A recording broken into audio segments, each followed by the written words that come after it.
যে 1.8 কিলোমিটার রাস্তা যেটি সেটা ময়লাগুলো আমরা পরিষ্কার করে ডিসি সাহেব ইতিমধ্যেই বলেছে যে 15 ফিট বালু দিয়ে আমরা নেটিং করে ব্যারিকেড তৈরি করে নিম গাছের চারা আমরা রোপণ করব। আমিনবাজারের পর থেকে হিমায়তপুর পর্যন্ত এই জায়গাটি যে ময়লার ভাগার আপনারা দীর্ঘদিন যাবৎ দেখছেন, এই জায়গাটি আসলে কে পরিষ্কার করবে, অভিভাবকহীন ছিল আসলে।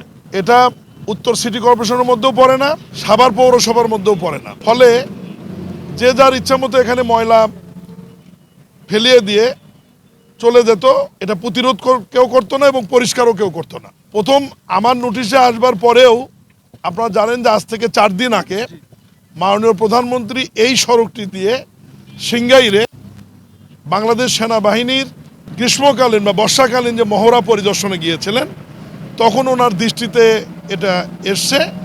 তারপরে উনি আমাকে নির্দেশনা দেওয়ার পরে আমি জেলা প্রশাসক মহোদয়কে বলি এবং এরপরে আমরা একটা মিটিং করি।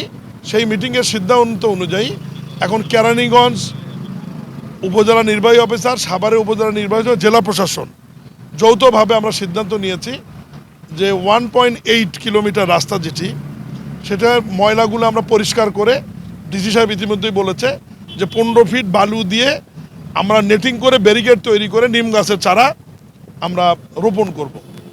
আর আমি আপনাদের মাধ্যমে এই এলাকার যারা এই যে তিতুলঝরা ইউনিয়ন, আমিনবাজার ইউনিয়ন এবং কেরানীগঞ্জের 2-1টা ইউনিয়নের যারা এখানে অযাচিতভাবে ময়লা নিয়ে এসে যারা ফেলছেন, তাদেরকে অনুরোধ করব যে সাভার পৌরসভার পক্ষ থেকে রাস্তার ঠিক উল্টা দিকে আমরা ময়লা ফেলানোর জন্য একটা ভাগার বলি বা ল্যান্ডফিল বলি আমরা নির্মাণ করে দেওয়া হচ্ছে, যেটি ডিসি সাহেব বলেছে আপনারা ময়লাগুলো নিয়ে এসে সেখানে সবাই ফেলাবেন। আমরা আপনাদেরকে সহযোগিতা চাই, কারণ এই গন্ধটি আমি যেহেতু বগুড়ার মানুষ, আমি যাওয়ার সময় এটা উপভোগ করছি আজকে প্রায় 30 বছর হল। এখন বর্তমান গণতান্ত্রিক সরকার এসে আমরা যেহেতু উদ্যোগটা নিয়েছি, আমাদের এই উদ্যোগটাকে সবাই সহযোগিতা করেন।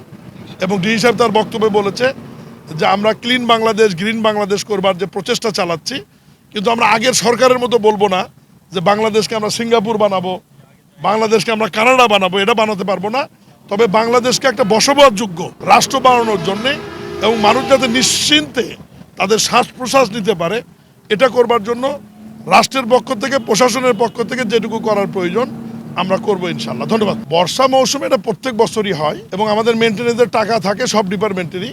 বৃষ্টির পানি নেমে যাওয়ার সাথে সাথে দ্রুত সময়ের মধ্যে এগুলো আমরা সংস্কার করব এবং জলাবদ্ধতা কম হওয়ার জন্য আমরা অনেক পূর্বে থেকেই ক্ষমতা আসার পরেই আমরা ড্রেনেজগুলো পরিষ্কার করার জন্য এবং পানি নিষ্কাশনের মুখগুলো যাতে পরিষ্কার থাকে এ ব্যাপারে ইঞ্জিনিয়ারিং ডিপার্টমেন্ট এবং প্রশাসন যৌথভাবে আমরা প্রায় 3 মাস আগে থেকেই কাজ করছি।